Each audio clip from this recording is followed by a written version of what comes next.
드라마에 종종 나오는 장면들이 있습니다. 서로 그렇게 달갑지 아니한 관계인데요. 뜬금없이 전화를 넣어서 밥 한 끼 먹자. 여러분들 그 의미 다 아시죠? 한국 사회에서도 밥 한 끼 먹자라면 밥만 먹는 거 아니죠? 밥 먹으면서 얘기도 하고, 특별히 드라마 같은 곳에 종종 나오는 거 보면은 달갑지 않은 관계, 서로 적대 관계에 있는 사람들 밥 한 끼 먹자 하면서 거기에 보면 어떤 사람이 와 있더라고요. 그리고 그 어떤 사람이 나는 이 사람을 아는 사람이야. 굉장히 영향력을 가진 사람들. 그러면서 힘겨루게 하는 장면이 종종 등장하는 것을 볼 수가 있습니다. 자, 그런데 오늘 성경 본문의 말씀이 그와 유사한 장면이에요, 여러분들. 지금까지 예수님께서 누군가의 집에 식사 초대를 받는 장면들 종종 있었더랬습니다. 근데 오늘 특별히도 바로 좋지 않은 식사 초대 자리에 예수님이 가신 것 같으셔요. 14장 1절에 보니까 안식일에 예수께서 한 바리새인의 지도자의 집에 떡 잡수시러 들어가시니 그들이 엿보고 있더라라고 이야기를 하고 있어요. 이 1절 말씀 가지고는 좀 이해가 안 됩니다. 그들이 누군지가 1절에서는 등장하지 않는다라는 것이죠. 그런데 3절에 보게 되면 율법 교사들과 바리새인들, 즉 그 집에는 율법 교사들과 바리새인들이 짜자잔 하고 도열해 있는 거예요. 예수님 한 분을 초청하고 난 뒤에 이런 게 보이셔야 되는 거예요.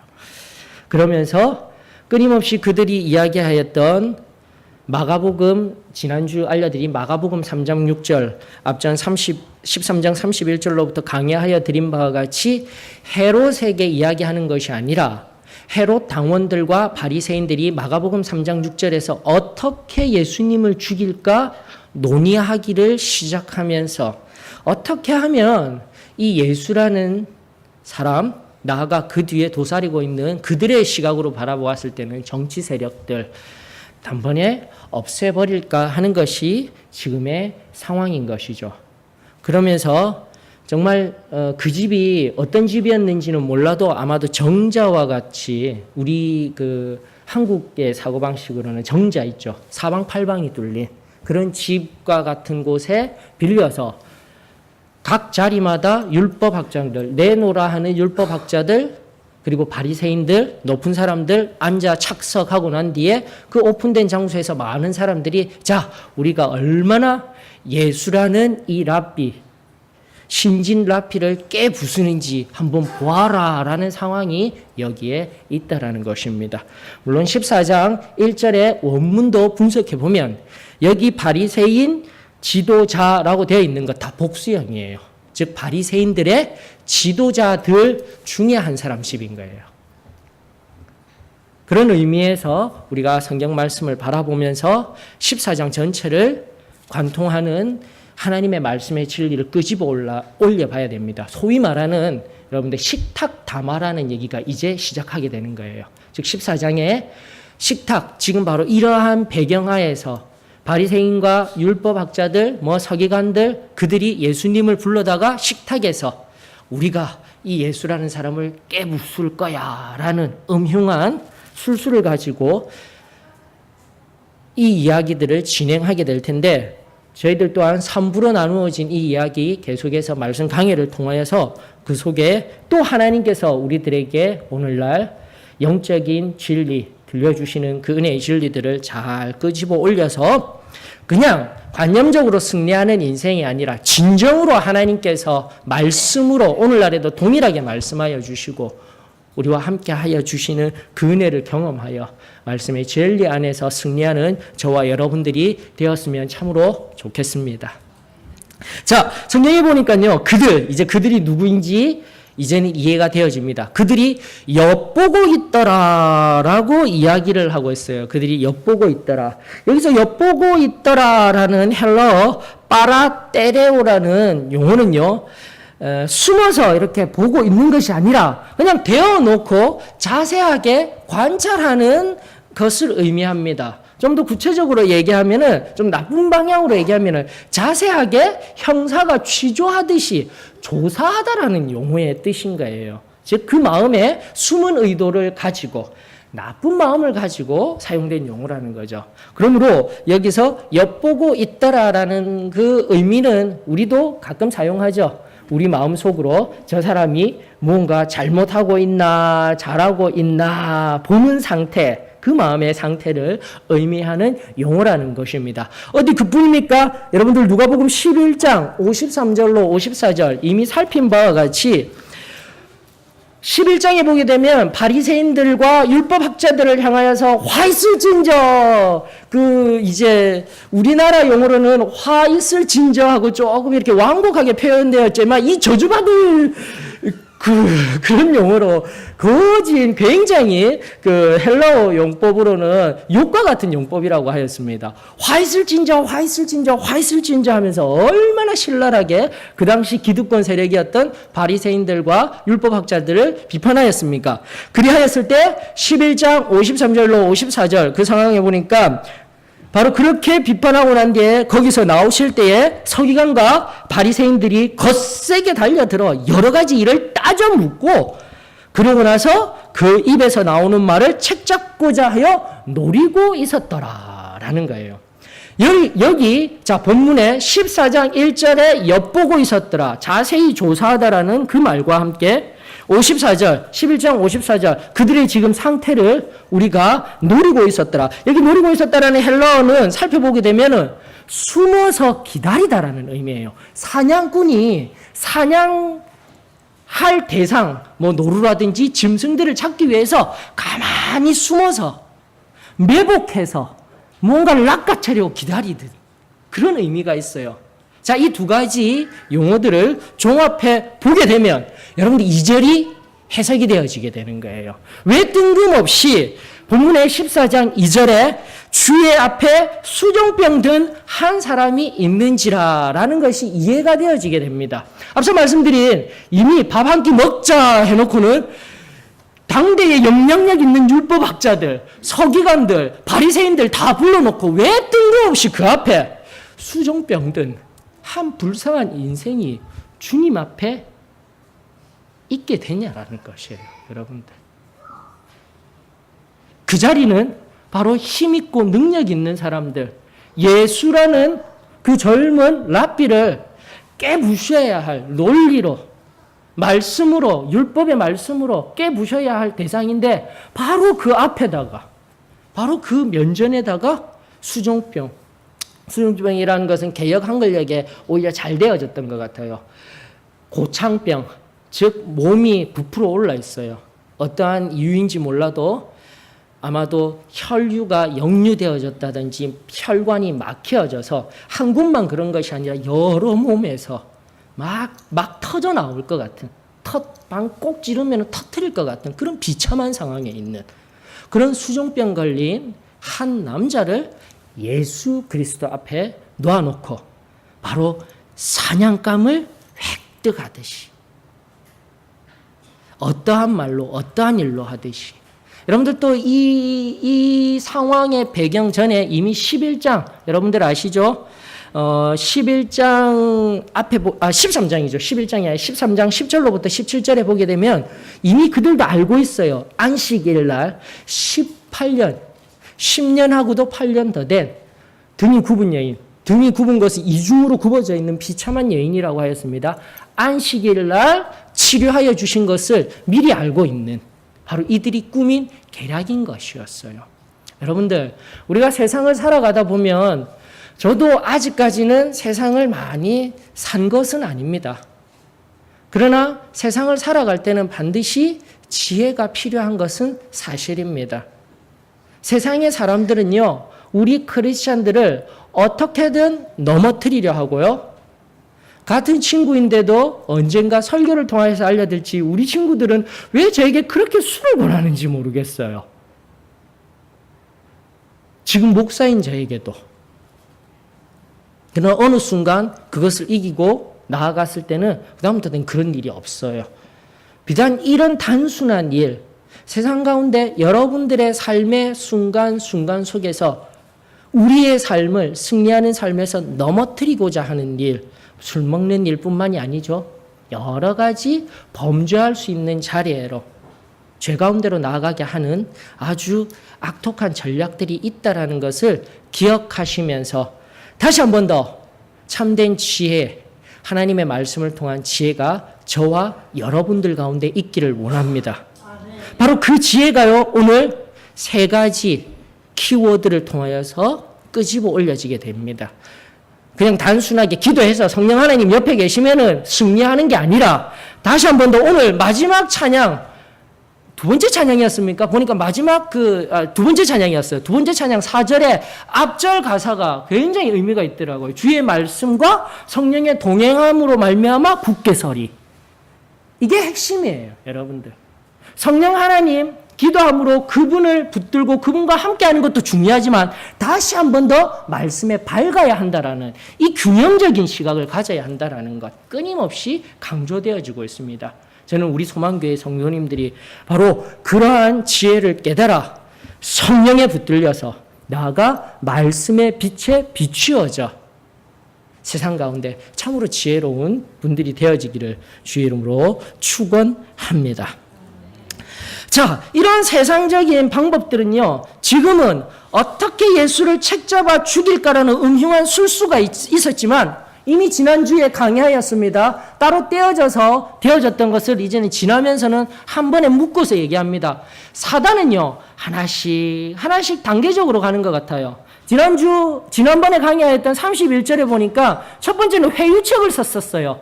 잘 알고 계시죠? 바리새인의 입술을 통하여서 헤롯 당원들이 당신을 죽이려고 하니까 떠나십시오라는 회유책. 그러나 그것이 얼마나 악독한 사단의 괴계인지 우리는 이미 지난번 말씀을 통하여서 잘 알고 있습니다.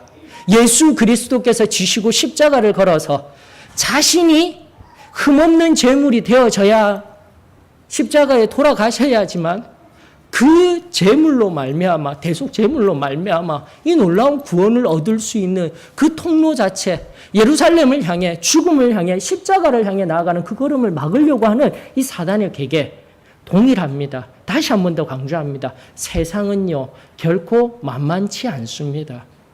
세상 속에서요 정말 깨어 기도하지 아니하면 예수님처럼 이것을 바로 깨달아서 이제 앞으로 이것들을 하나하나 분별하여서 깨트려 나가시는, 오히려 서기관들과 율법학자들, 네로라 하는 신학자들이죠. 그 당시 그 신학자들이 예수님을 무너뜨리려 할 때 오히려 온전히 말씀 앞에 분별되어져서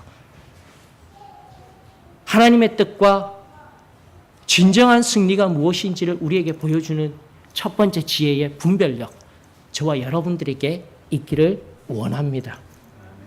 분별력과 관련하여서 항상 저는 주일 오전 예배는 막 여러 가지 어려운 말씀 찾아서 드리고 싶지 않아요.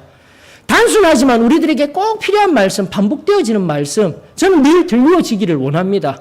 계속해서 반복되어지는 분별력과 함께하는 말씀 기억나시죠? 로마서 12장 2절의 말씀은 반드시 우리가 알고 있어야 돼요. 세상 속에서, 세상의 그 음흉한 술수와 모략 속에서도 우리가 온전히 나아갈 수 있는 진정한 분별력을 우리들에게 알려주는 귀한 말씀, 로마서 12장 2절 말씀, 우리 다 같이 한번 찾아서 읽어볼까요? 앞편에도 나와 있을 것입니다. 우리 다 같이 읽어보십시다. 시작.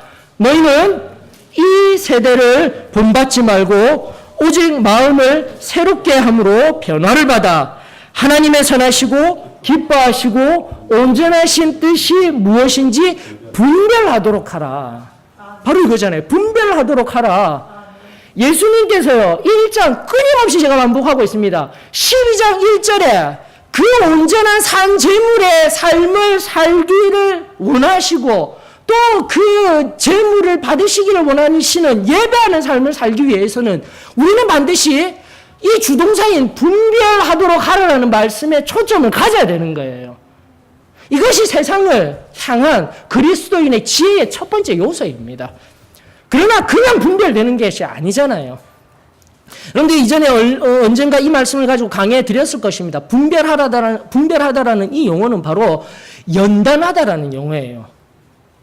이 연단하다라는 용어는 무쇠, 철, 금속 같은 유가 불 가운데 들어가서 땡땡거리고 불같이 뜨거워진 상태에서 다시금 무언가로 타격받아서 단단하여지는 그 상태로 사용되는 용어가 바로 여기 헬라어 분별하다라는 용어의 의미인 거예요.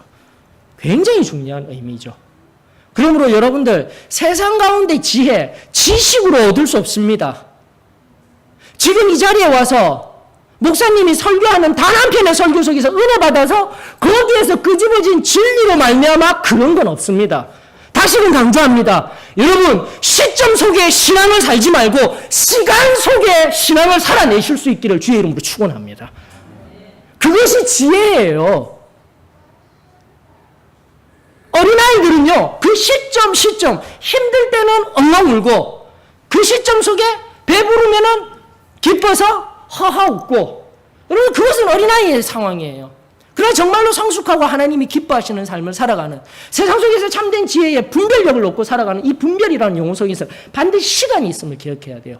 그 시간의 흐름 속에서 연단받고 고난을 통하여서 온전하여진 그 자리에서 일어서게 되어지게 될 때 참으로 하나님이 기뻐하시는 분별력 가질 수 있는 은혜가 저와 여러분들에게 있는 줄로 믿습니다. 신앙의 틀을 다시 한 번 더 새롭게 하십시오. 그리고 이 분별하다라는 것은 그냥 내가 살아보았더니 인생의 경험으로 말미암아 그리고 시간, 시점 속에서 축적된 지식으로 말미암은 분별력, 그 지혜가 아니라 성경은 말하고 있습니다. 어떤 지혜입니까? 하나님의 선하시고 기뻐하시고 온전하신 뜻 안에서라지 않습니까? 여기에 깊은 의미가 있는 거예요. 그냥 시간선 속에서 분별력을 가질 그 지혜를 얻을 때 여러분들 아주 단순화시켜서 지난주부터 계속 얘기하는 하나님의 선하심이라는 것은 토부라는 용어라고 있잖아요. 토부는 그냥 존재 자체가 좋은 거예요. 그리고 그 존재는, 여호와 하나님의 존재는 우리들에게 그냥 쉽게 나타나는 거잖아요. 그냥 어려울 때나 힘들 때나 우리와 함께 하시는 것.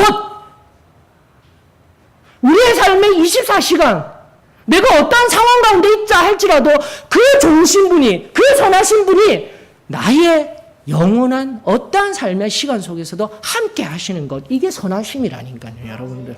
다른 곳에서 우리 하나님 시점 속에서 이때 선하신 분, 이때는 다른 때는 나에게 악하신 분, 그것이 아니라 언제나 선하셨던 분 스스로 있으되 우리와 늘 함께 하시며 아파할 때는 같이 아파하시고 기뻐할 때는 같이 기뻐하시는 그분이 선하신 거예요.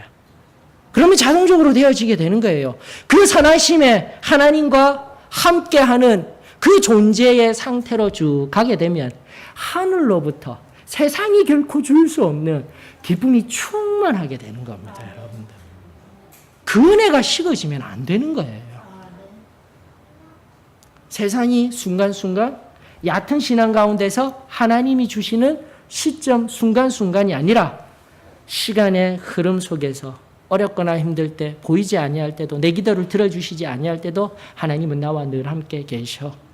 응답이 없을 때도, 캄캄한 것만 같은 내 상황 속에서도 나와 늘 함께 하신다는 이 하나님의 선하심을 깨달아 아는 인생에게는 진정 세상이 줄 수 없는 하늘로부터 임하는 놀라운 기쁨이 우리들 가운데 충만하여 줄 줄로 저는 믿습니다. 바로 그 하나님의 함께 하심으로 말미암은 선하심과 하늘로부터 흘러나오는 그 기쁨이 내 안에 충만하게 되어질 때 우리는 완전한 자리에 들어갈 수가 있는 것이죠.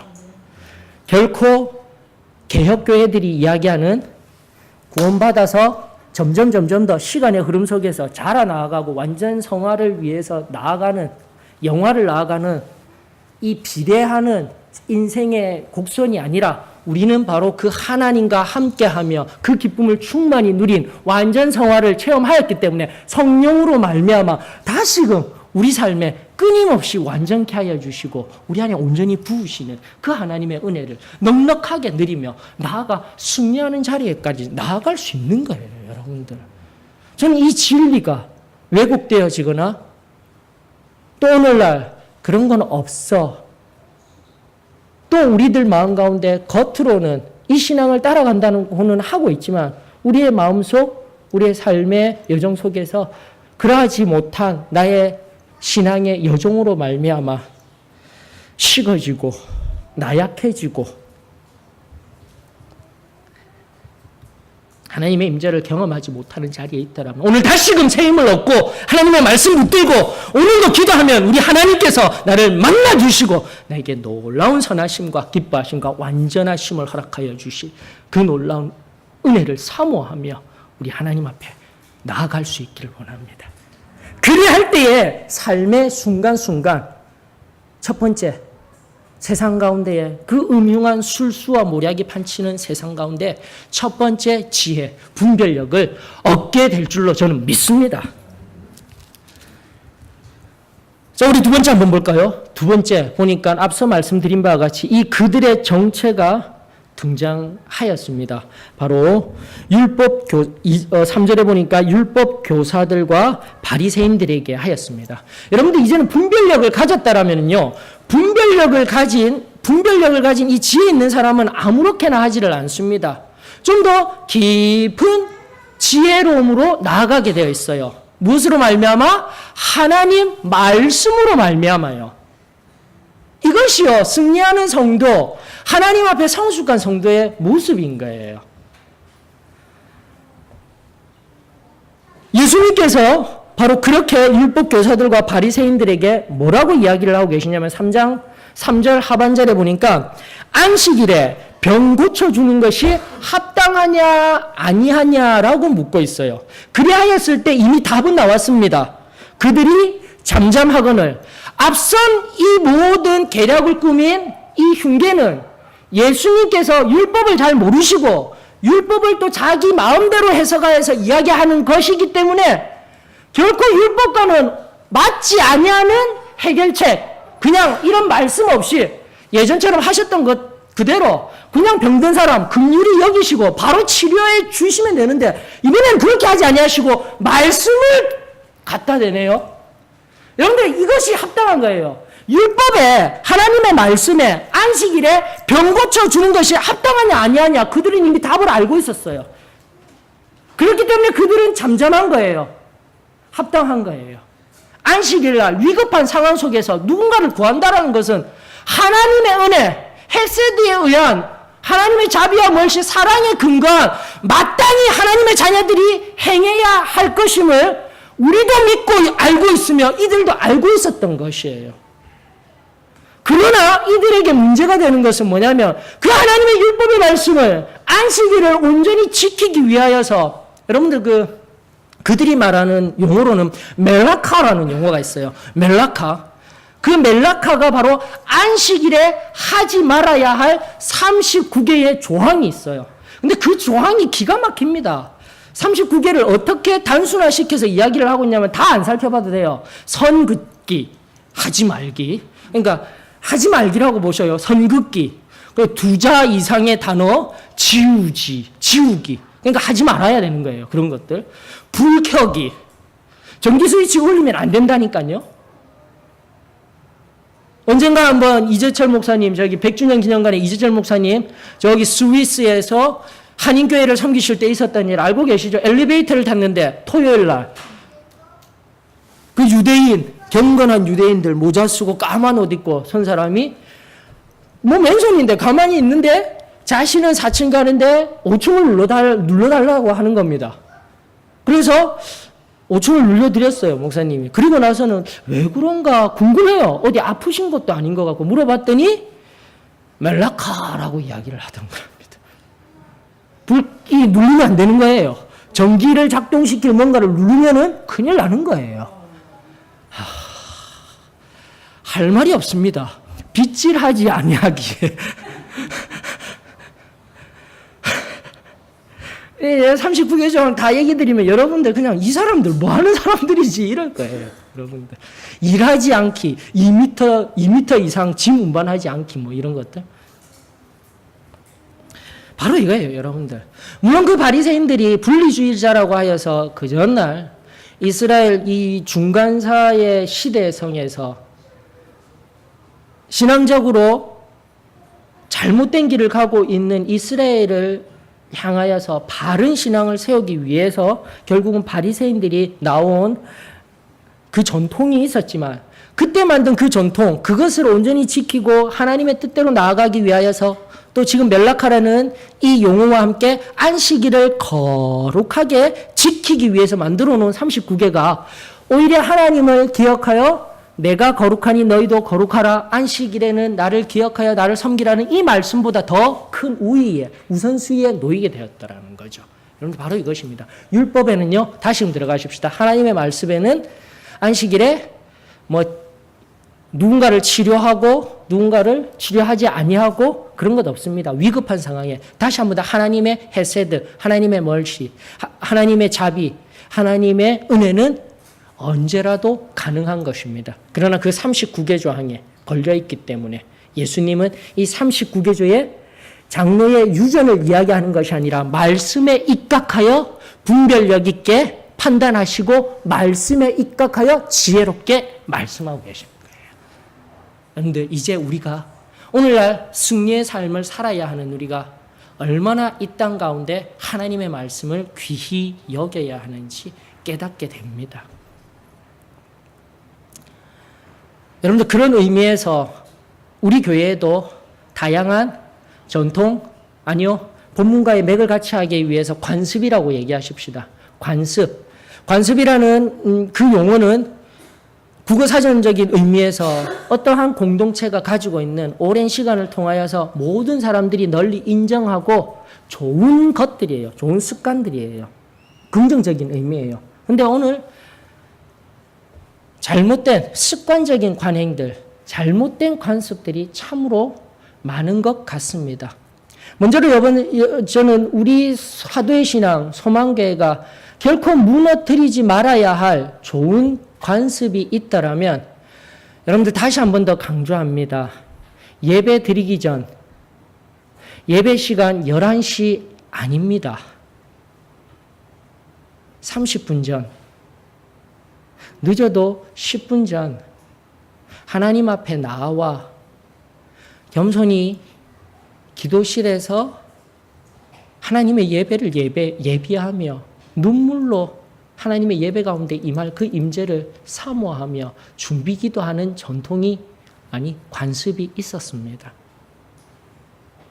여러분, 그냥 막 후다닥 거리면서 예배 시간에 나와 1시간, 지금도 이제 정확하게 지금 1시간이 흘러가는 이 시점 속에서 오늘도 목사님 말씀이 길어지기 시작하셨어. 오늘 찬양은 뭔가 은혜가 없었던 것 같아. 여러분들, 이게 지금 내 안에 습관적인 것들이에요. 1시간 예배 드리고 빨리 끝내고 가야지. 그런데 이런 예배의 마음이 되지 아니하기 위해서 다시금 내 안에, 우리 안에 좋은 전통들, 예배 시각 30분 전, 늦어도 10분 전에 바로 이 기도, 예배 준비 기도하는 이 기도실에 나와 엎드려 기도하는 시간을 가지는 것, 결코 우리가 포기하지 말아야 할 귀한 관습이 되어져야 할 줄로 믿습니다. 반면에 여러분들, 우리가 이 좁은 문을 걸어간다, 좁은 길을 걸어간다, 정말 오랫동안 이 길을 걸어온 믿음의 형제 자매들이 있기 때문에 버려야 할 하나의 관습이 뭐냐면 새로운 사람들에게 너무 폐쇄적이에요. 계속해서 제가 강조하고 있습니다.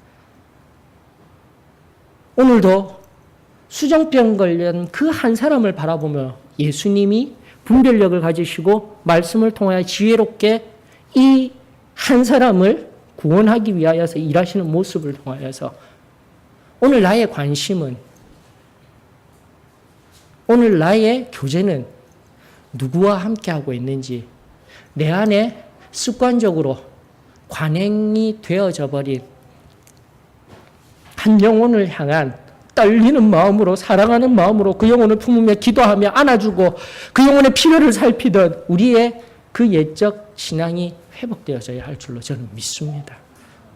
버려야 할 것들, 너무 이 길을 걸어갔다라는 우리 이 좁은 문, 좁은 길의 걸음이 너무 보이지 아니하는 문화화가 되어져서 우리끼리만 좋아하고 우리끼리만 예배드리고 가는 문화가 아니라 다시 한 번 더 세상을 향하여서 열리워져 새로 오는 한 영혼, 하나님 앞에 다시 회복되어야 할 영혼에 초점을 맞추어서 그들을 향하여 진정한 예수 그리스도의 사랑을 흘려보낼 수 있는 저와 여러분들이 되었으면 참으로 좋겠습니다.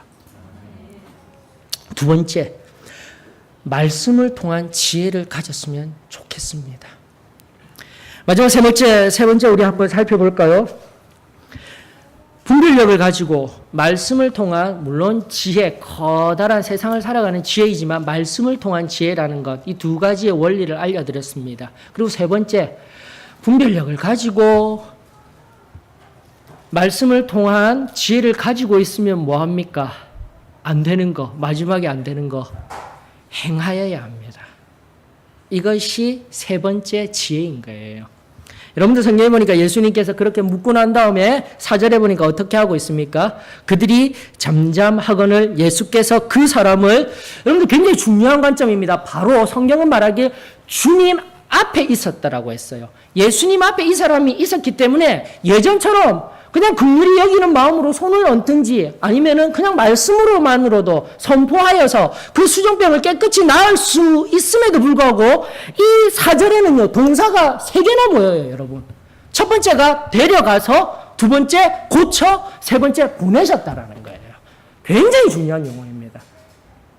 여러분들 철저하게 예수님은 말씀의 지혜를 통해서 일단 분별력을 가져서 하나님의 말씀을 통하여서 분별력을 가지고 그 말씀을 통하여서 그 분별력을 행하고 삶 가운데 적용시켜 나아가는 그 가운데 정말 귀한 것은 뭐냐면은 그 실제 이 사람이 가진 수종병, 어쩌면 그 바리새인과 율법학자들에게 있어서는 앞서 말씀드린 율법에 의하여서 긴급한 경우, 자 그래서 5절이 등장하는 거예요. 너희 중에 갑자기 누가 그 아들이나 어느 곳에서는 어느 사본에는 낙이라고 되어 있네요. 소가 우물에 빠졌으면, 아주 긴급한 상황이 있었으면 헤세드 반드시 해야 된다라는 거예요. 율법에 의하면은. 근데 어느 누군가는 이것을 완곡하게 해석하여서 지금 수종병 걸린 이 사람은 그냥 만성 질환일 뿐이야. 위급한 질환이 아니야. 지금 당장 고칠 질환이 아니야. 이걸로 책을 잡을 수 있어. 오케이, 걸려드렸어. 할 수 있는 음흉함이 있어요. 그러나 예수님은 그렇게 하시지 아니하셨던 겁니다. 여러분들 여기서요, 일단은 고치다라는 것은 바로 그 수종병, 고천병에서 완전히 노임을 받고 해방케 하여 주시는 분이십니다. 우리 예수님은요, 우리 영혼에 참된 영원한 생명을 주시는 분뿐만이 아니라 저는 믿습니다. 우리 육신의 질병 하나님께서 깨끗하게 낫게 하여 주시는 우리 오순절의 교리가, 신유의 교리가 끊임없이 말씀을 통하여서 오늘날 우리 기도를 통하여서 흘러가기를 주의 이름으로 축원합니다. 그뿐입니까? 다시 한 번 더 앞서 온 고관대작들, 율법학자, 네로라는 사람들이 있는 그 불편한 자리에, 그리고 수종병을 앉으며 수치심 속에서 돈 몇 푼, 어쩌면 그럴 수도 있어요. 돈 몇 푼 쥐어주고 잠깐 거기 앉아만 있으면 되라는 음흉한 술수 속에서 자신의 더러운 치부들, 또 레이까지 안 가도 피부에 그런 문제가 있는 자들은 율법적으로는 불결한 자들일 수 있어요. 그럼에도 불구하고 그 몇 푼의 돈, 어쩌면 그 몇 푼의 돈은 온 가족의 생계를 짊어져야 할 돈일 수도 있잖아요. 그런 아픔을 가진 자, 수치를 가진 자, 그 고통 속에 있는 자, 하나님께서 가라고 보내주시는 온전한 이 자유와 해방이 진정한 복음의 능력인 줄로 저는 믿습니다. 그러나 이 온전한 복음의 능력이 이 진리와 자유와 영육 간의 강건함으로 우리 하나님께서 붙들어 주시는 이 은혜를 얻기를 위하여서는 반드시 한 동사, 제일 처음 선행되었던 동사가 반드시 필요해요. 여기서 데려가다, 데려왔다라는 이 동사의 헬라적 의미는 꽉 잡아 쥐다예요, 여러분들. 그냥 살짝 우리 기도 받으러 갑시다. 아프시니까 우리 예수님께서 낫게 해주실 겁니다. 예수님 보민도 그 터질 것, 금방이라도 찌르면 터질 것 같은 그 그 불쌍한 영혼을 자 내가 낫게 해줄게 이런 개념이 아니라 잘 보셔요. 그 터질 것 같은 그 부위를 꽉 붙들었을 때 무슨 일이 일어났을까요? 그 사람은 아파서 견딜 수가 없었을 거예요. 터져 나갈 것 같은 그 육신의 아픔을 괴로워하며 고통치며 아파하고 있을 때 그때에 예수님께서 고쳐주셨던 거예요. 여러분들. 이게 성경 원어적인 맥락이에요. 근데 왜 그 과정이 필요합니까? 여러분들 바로 그 아픔, 그 고통 알아야 하는 거예요. 여기에 모인 사람들도 앞서 말했던 순수 응함들 그 모든 것을 파하기 위해서도 예수님은 분별력 있게 말씀의 지혜를 통하여서 하나하나 해나가시지만 근원적으로 죄는 반드시 드러나야만 합니다. 아파야 합니다. 내가 가진 죄를 가지고 아파하고 신음해야지 엎드릴 수 있는 거예요. 은혜가 임할 수 있는 거예요, 여러분들. 그 죄로 인하여서 나는 아파하지도 못하고 아무렇지도 못하고 양심에 화인 맞은 것 같이 있게 된다라면 결코 은혜는 임할 수가 없다라는 것이 이 성경이 끊임없이 우리들에게 알려주고 있는 진리인 거예요. 그래서 이런 말씀들을 속속 빼버려야 할까요? 아닙니다. 사랑하는 성도 여러분, 오늘 마지막 세 번째 결론. 하나님 앞에 분별력을 가지고 하나님 말씀으로 지혜로운 세상 속에서 온전히 승리하는 참된 지혜를 얻기 위해 행하고자 할 때에 여러분들 우리는 끊임없이 죄를 고백해서 끝나면 안 돼요. 늘 말씀드린 바와 같이 개혁주의 교리는 죄인화된 의인의 개념을 가지고 늘 죄를 고백하며 잘못된 것들 고백하고 예수님이 만져주시고 깨끗게 하시는 그 자리에 들어가면 돼. 아니에요. 죄를 예수 그리스도께 그 아파하며 신음하는 마음으로 고백하고 하나님 앞에 회개해야죠. 그리고 사랑과의 관계성 속에서 아프게 하였던 것들 온전한 배상을 해야죠. 여러분들 그것이 우리가 구원의 놀라운 은혜를 체험할 때 그리고 승리의 삶을 살아갈 때 지금도 우리가 걸어가며 하나님 앞에서 우리 고백하며 나아가야 할 진정한 행함의 원리인 줄로 믿습니다. 이것을 깨닫고 이 말씀을 들었음에도 불구하고 내 죄를 꽁꽁 감추게 되면은요, 내 삶에는 변화가 없답니다. 여러분 이제 도전합니다. 분별력을 가지고 하나님의 말씀으로 지혜롭게 그리고 다시 한 번 더 내 안의 죄들 내버려 두지 아니하고 하나님 앞에 회개하고 배상하는 그 삶을 살게 될 때에 하나님이 이 음흉한 세상 가운데서 온전히 이기게 하시는 승리가 허락되어질 줄로 저는 믿습니다. 여러분들 요즘 최근에 있었던 사회 이슈면 두 가지 사건을 내가 바라보면서 참 대비가 되어지는구나.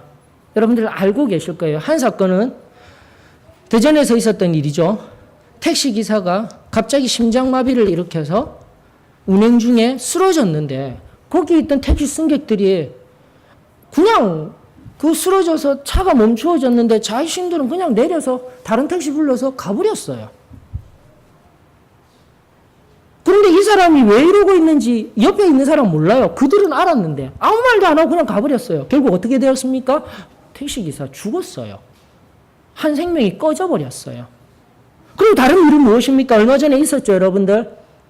고속도로에서 짐차하고 부딪힌 그 경차, 그 경차에 어린 자녀, 두 자녀와 함께 어머니가 운전하고 있었잖아요. 그리고 그 충격으로 어머니는 쓰러져 있고, 그 어린 자녀들 어떻게 할 수 없어서 한 자녀는 멍하니 그 충격에 의해서 트라우마에 의해서 아무 말도 못하고 있고, 하나는 빽빽 울고 있고, 둘은 붙어 있는 상황에서. 지나가던 차들이 다 서지 않습니까? 서서 그 불붙은 자기도 그 폭발할 수 있는 상황에서 그 아이들 하나하나 끄집어내고 그 정신 잃어버린 어머니까지 끄집어내어서 살린 일, 여러분들 다 알고 계시잖아요. 이 두 가지 대비되는 사건이 무슨 사건입니까? 그냥 사회 이수면으로 이 사람들은 정말 잘한 사람, 이 사람들은 정말 생명에 대한 경각심도 없으며 자기만을 위한 이기적인 사람? 영적인 우리의 신앙의 여정에서도 마찬가지입니다. 오늘 여러분들, 오늘 한 말씀 한 말씀 우리에게 들려주신 이 말씀을 근거로 하여서 나 자신을 지금 점검해 보십시오. 예수님처럼 어쩌면 그 많은 사람들이 지금 파놓은 함정에서 가장 좋은 것은 그저 허허 웃으며 그 사람들과 즐거운 식사 자리 만들어서 일어서면 되는 거예요. 하지만 바로 앞에 놓인 그 수종병 걸린 죽어가는 한 영혼을 향하여서 참된 지혜를 가지고 하나님의 선하신 일을 해나가는 그 예수님의 걸음. 오늘 우리 소망교회가 배워야 할 걸음 아니겠습니까? 한 영혼을 향하여서 지금도 내가 해야 할 일들 아니겠습니까? 아니면 그들이 되어서 다른 사람이 죽든지 말든지, 그리고 나아가 이 진정한 승리의 복음을 내가 받아 누렸으며 지금도 받아 누린다 하면서도 나는 점점 식어간 채 다른 누군가가 무엇하고 있나 엿보고 있듯이 그렇게 살피는 인생으로 전락하고만 있지는 않은지, 그러면서 저 사람도 열에 9은 잘해도 하나 잘못하고 있으니까 내가 하는 일에 정당성을 부여하고 승리의 삶과 우리가 진정으로 말하였던 진정한 이 깊은 진리 가운데는 거하지 못하고 살아가고 있지는 아니한지, 여러분, 하나님 말씀은 여러분들에게 선포되어지는 겁니다. 그리고 그 선포된 하나님 말씀을 가지고 겸손히 나와 하나님 앞에 독대하며 하나님이 나에게 들려주실 오늘의 은혜가 무엇인지 우리 깊은 자리로 나아가야 할 줄로 믿습니다. 두 번째, 우리가 결코 버리지 말아야 할 우리 안의 귀한 관습, 전통은 여기에서 예배가 끝나는 것이 아니라 반드시 기도의 자리로 나와야 합니다. 구원, 성결, 성령 침례 받은 것이 다가 아닙니다. 지금 이 순간에도 우리는 하나님 앞에 엎드려 성령께서 나를 위하여 그 하나님 앞에서 친히 간구하는 것이 무엇인지 깊은 기도 가운데 들어가 오늘 나를 책망하시는 것이 있다라면 예수님 제가 죄인입니다로 끝나는 것이 아니라 진정한 회개, 하나님의 임재 안에 그 깊은 자리로 들어가는 그 은혜와 함께 사람과의 관계, 바르지 못한 것들이 있다라면 용서 구하고 바르게 하는 그 온전한 구원받은 자의 삶이 저와 여러분들의 삶이 되어지기를 원합니다. 지금 우리 기도하는 시간입니다. 그런 귀한 전통들 놓치지 말며 하나님 앞에 나아가 겸손히 엎드려 하나님 뜻을 이루어 드릴 수 있는 귀한 역사가 저와 여러분들 가운데 있기를 원합니다. 찬송 518장입니다. 부르시면서 기도하는 시간 가지겠습니다.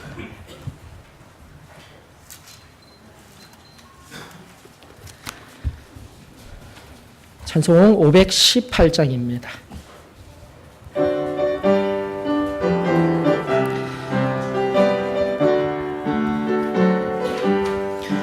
기쁜 소리 들리니 예수 구원하신다.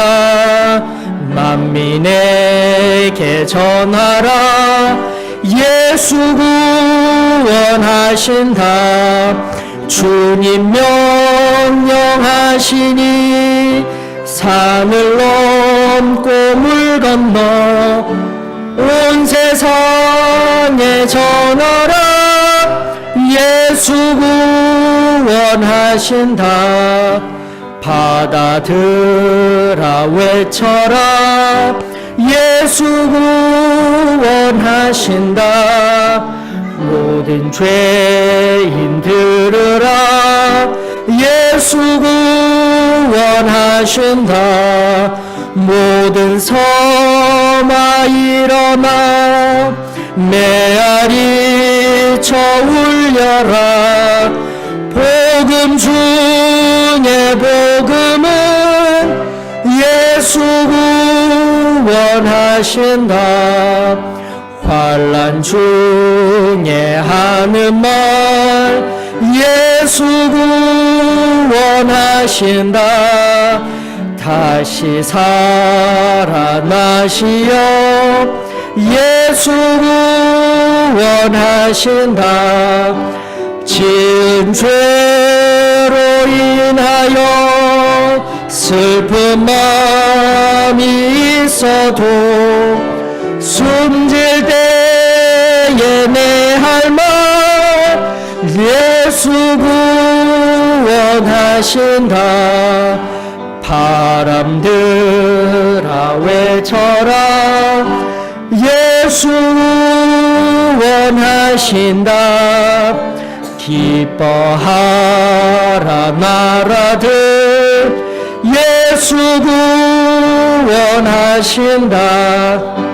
구원하는 복음을 산과들에 전하라. 우리들의 승전가 예수 구원하신다.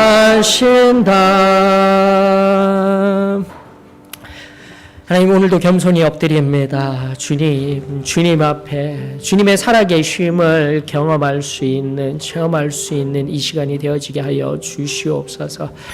다시금 우리의 삶에 끼인 찢기와 같이 아버지여 습관적으로 행하고 있는 우리 삶의 관행들, 그것이 아버지여 죄란 관습이란 다른 이름으로 범죄하는 자리에 있지 아니한지 주님 오늘 이 시간 살피게 하여 주시옵시며, 주님 다시금 참된 구원의 그 깊은 은혜 가운데 들어가게 될 때 하늘로부터 부어지는 기쁨과 완전하신 하나님과의 동행이 승리가 임하여질 줄로 믿습니다.